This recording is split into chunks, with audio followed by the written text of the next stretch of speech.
माजी गृहमंत्री अनिल देशमुखांचे पुत्र सलील देशमुखांनी राष्ट्रवादी शरद पवार पक्षाच्या सदस्यतेचा राजीनामा दिला। प्रकृतीच्या कारणास्तव राजीनामा दिल्याची माहिती सलील देशमुख यांनी दिली। शरद पवार, सुप्रिया सुळे आणि रोहित पवारांकडे सलील देशमुख यांनी आपला राजीनामा पाठवला। राज्यामध्ये निवडणुका सुरू असताना प्रचारांनी देखील जोर धरलाय। संभाजीनगरसह राज्यामध्ये उमेदवार आता हायटेक प्रचार करताना दिसतात। प्रचाराला अवघे 6 दिवस उरलेत आणि असं असताना भावी नगरसेवक आणि नगराध्यक्षांची प्रचारामध्ये धावपळ होताना दिसतेय। हिंदी, मराठी गाण्याच्या सालीवर स्वतःची गाणी तयारी केली जात आहेत। संपूर्ण मराठवाड्यातील उमेदवार छत्रपती संभाजीनगरच्या स्टुडिओमध्ये प्रचार गीत करण्यासाठी गर्दी करताना दिसतात। उमेदवार आले की त्यांची 2 प्रकारचे डिमांड असतात। त्यांचं एक पहिलं विचारणं असतं की काही जुन्या गाण्यांचे जे फेमस आहेत त्याच्या गाण्यांच्या चालीवरती आम्हाला काही शब्द लिहून नवीन काही करता येईल का। आणि काही उमेदवार असतात ज्यांना की नवीन चालीवरती नवीन शब्द लिहिलेले अपेक्षित असतात। सो दोन्ही प्रकारचे उमेदवार येतात। त्याच्यामुळे प्रत्येकाच्या आवडीनुसार आणि निवडीनुसार त्यांच्या कार्यकर्त्यांच्या थोड्या सजेशननुसार ते ठरवतात की जुन्या गाण्याच्या चालीवर गाणं बनवायचं का नवीन गाण्याच्या चालीवरच गाणं बनवायचं। सध्या तरी आता जे धांगडधिंगाची गाणी समजा जी वाजणार आहे डीजेवरती वगैरे तशा गाण्यांची फरमाईश जास्त येते। म्हणजे त्या गाण्यांमध्ये कोणत्याही उमेदवाराचं जे शब्द वगैरे असतात ते त्याच्यामध्ये छान बसतात आणि ते लोकांना जास्त आवडतात। म्हणून ह्या असल्या गाण्यांवरती येतात जास्त करून। जसं की डॉल्बीवाल्या बोलो माझ्या डीजेला याच्यावरती काही गाणे आहेत। त्याच्यानंतर रितेश देशमुखचं धोन टाक त्याच्यावरती गाणे आहेत। अशी गाणी जास्त येतात समजा। त्यानंतर एक महत्त्वाची अपडेट, राष्ट्रपती राजवट असलेल्या मणिपूरमध्ये सरकार स्थापन करणं आवश्यक आहे असं मत सरसंघचालक डॉक्टर मोहन भागवत यांनी व्यक्त केलंय। सरकार बनवण्यासाठी प्रयत्न केले जात आहेत असं त्यांनी म्हटलंय। विनाशाला केवळ 2 मिनिटं पुरतात, मात्र काही निर्णय घ्यायचे असतील तर त्याला 2 वर्ष लागतात असंही ते म्हणाले। मणिपूरमध्ये लवकरच कायमस्वरूपी शांतता प्रस्थापित होईल असा विश्वासही त्यांनी व्यक्त केलाय। संघ इसमें जितना कर सकता है वो सब करेगा और कर रहा है, किया है पिछले 3 साल में भी। क्योंकि गवर्नमेंट को मालूम हो ना मालूम, we are concern about each and every part of Bharat. हम किसी गवर्नमेंट के बलबूते नहीं है। आप लोगों के उसके लिए जितना करना है वो सब हम करते। We don't leave any stone unturned, ये पक्का है। लेकिन to create amity of minds again will take time. Mundhwa जमीन घोटाळ्यातील आरोपी शीतल तेजवानीची पोलिसांनी काल खातिरदारी केल्याचं उघड झालंय। काल शीतल तेजवानीची पोलिसांनी सुमारे 5 तास चौकशी केली आणि त्यानंतर शीतल तेजवानीची प्रतिक्रिया घेण्यासाठी प्रसारमाध्यमं बाहेर उभीच होती। त्यावेळी प्रसारमाध्यमांना प्रतिक्रिया देणं टाळता यावं यासाठी पोलिसांनी स्वतः तिला तिच्या घरापर्यंत सोडलं। त्यासाठी शासकीय वाहनाचा वापर करण्यात आला। चौकशीनंतर तिची एवढी खातिरदारी करण्याची गरजच काय, तिला घरी जाण्यासाठी पोलिसांचं वाहन देण्याची काय गरज होती असा सवाल आता उपस्थित झालाय।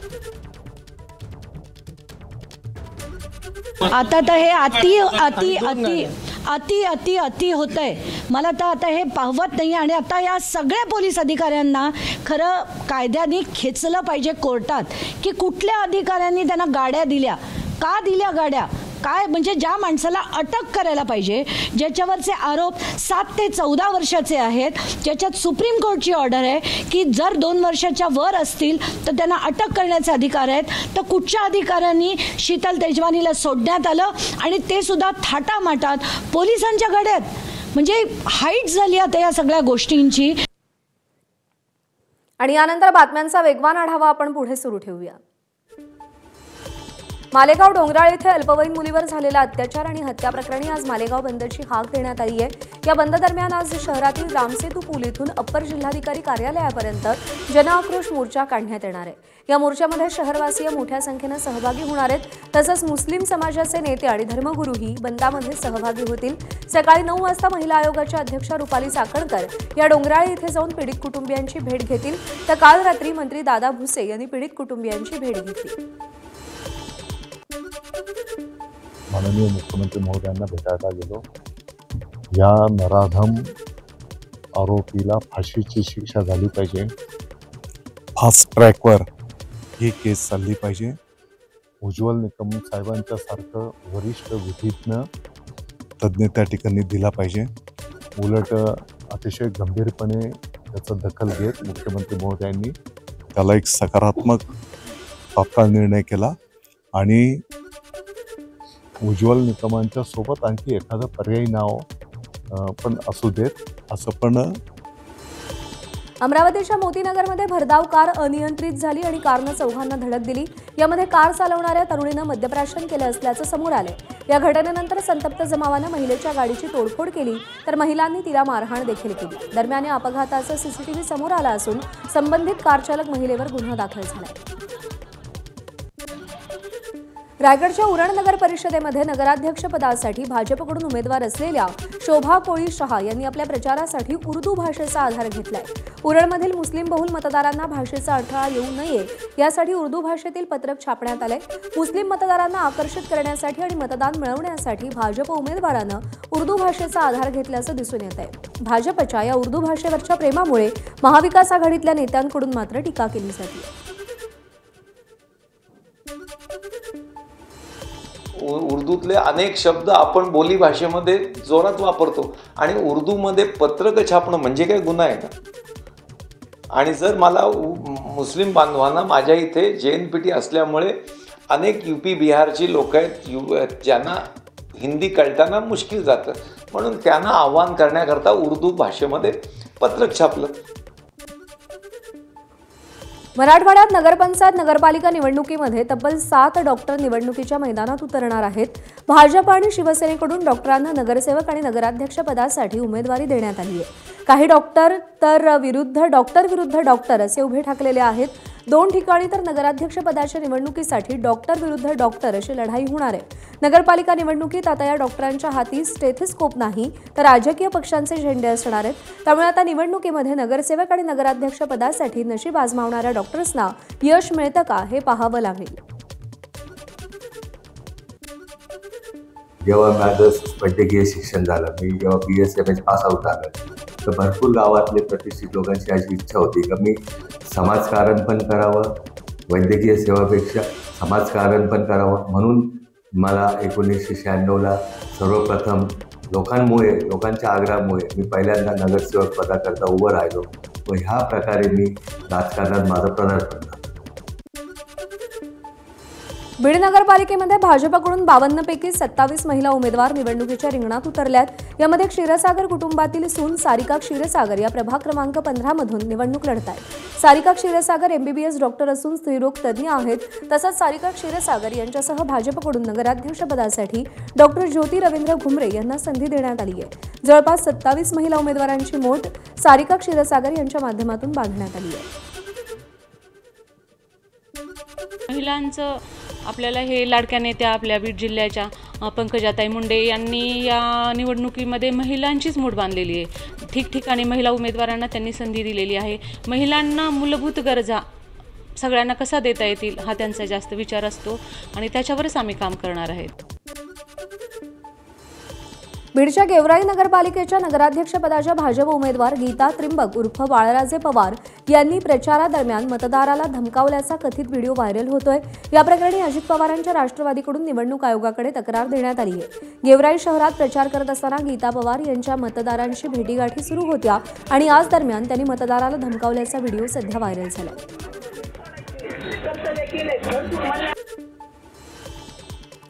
कोल्हापूरच्या कागलमध्ये हसन मुश्रीफ आणि समरजित घाटगे यांच्यामध्ये झालेली युती प्रॉपर्टीची आहे अशी टीका माजी खासदार संजय मंडलिक यांनी केली आहे. कागल तालुक्याच्या विकासासाठी आपण एकत्र आल्याचे हे दोन्ही नेते सांगत असले तरी एका नेत्याची प्रॉपर्टी वाचवायची आणि दुसऱ्याला त्यातून सुटका करून घ्यायची आहे असं संजय मंडलिक म्हणाले.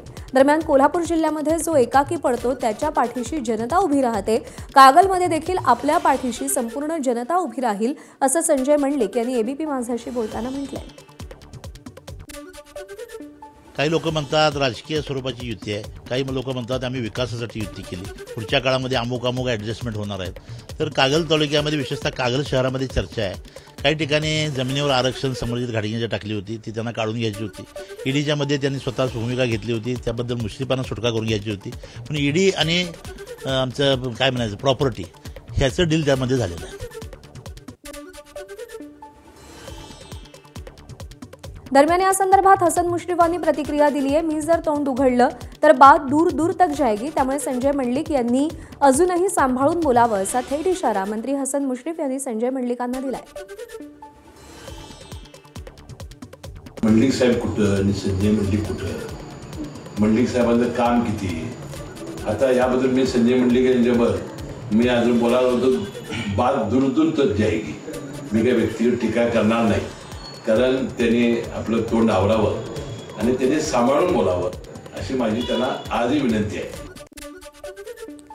डीपीडीसीच्या निधीवरून सोलापूरच्या खासदार प्रणिती शिंदे यांनी पालकमंत्री जयकुमार गोरे यांच्यावरती आरोप केलेत. महाविकास आघाडीच्या खासदारांच्या निधीतून टक्केवारी मिळत नसल्यानं डीपीडीसीचा निधी पालकमंत्री जयकुमार गोरे यांच्याकडून थांबवला जात असल्याचा आरोप त्यांनी केला.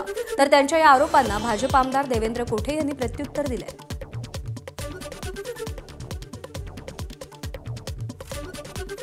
हे पहिल्यांदा झालं असेल की तिकडे ओमराजेंची, धैर्यशील दादांची आणि आता इथे माझी, आमच्या तिघांची डीपीडीसीची निधी थांबवली आहे.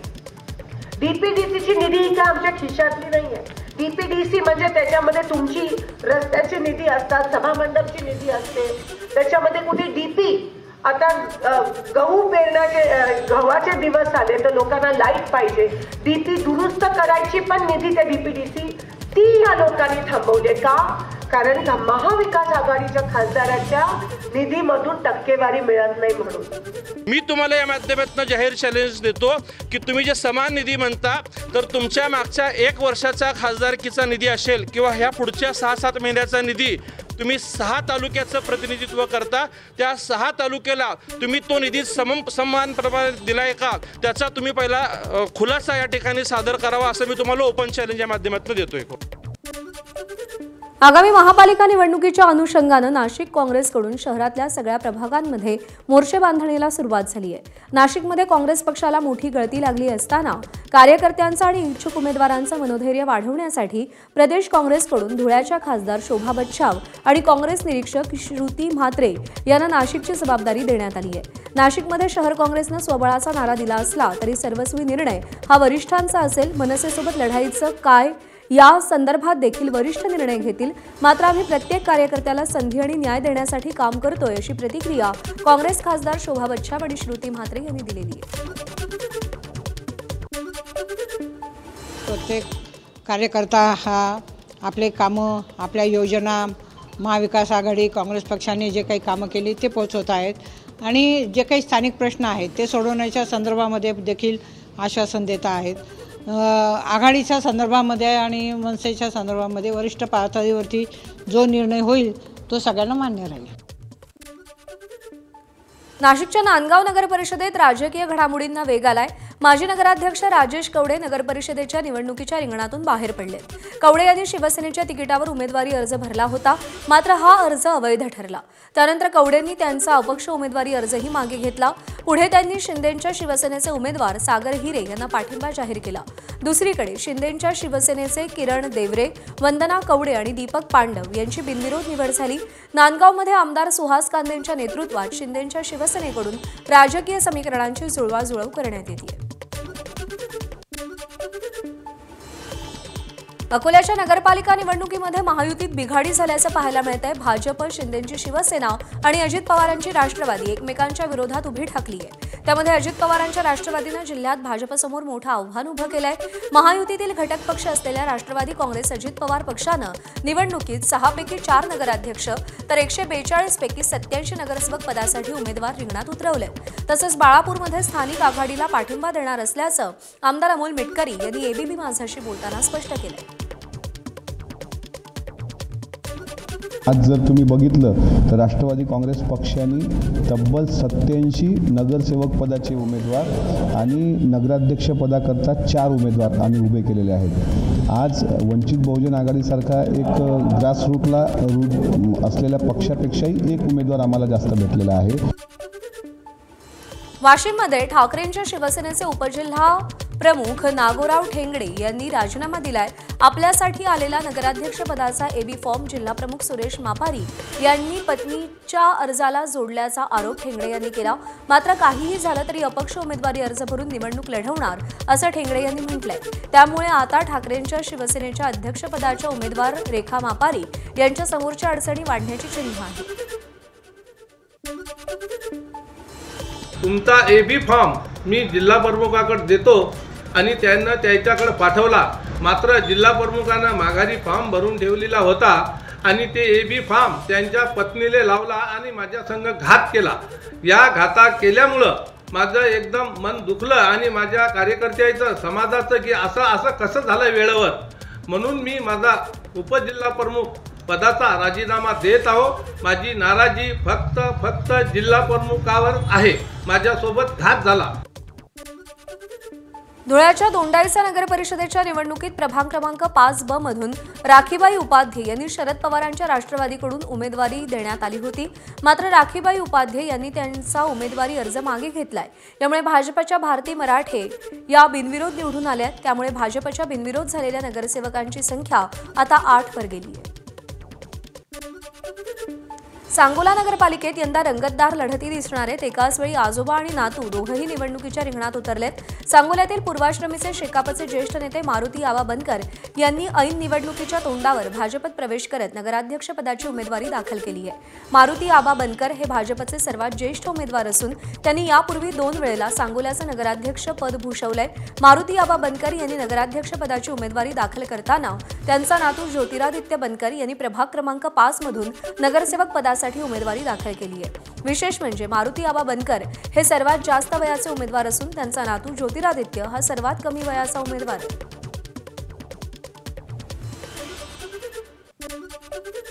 जामनेरमध्ये मंत्री गिरीश महाजन यांनी शिंदेंच्या शिवसेनेला धक्का दिलाय। शिवसेनेकडून उमेदवारी दाखल केलेल्या मयुरी चव्हाण आणि रेशंता सोनावणेंनी अर्ज मागे घेत चक्क भाजपत प्रवेश केलाय।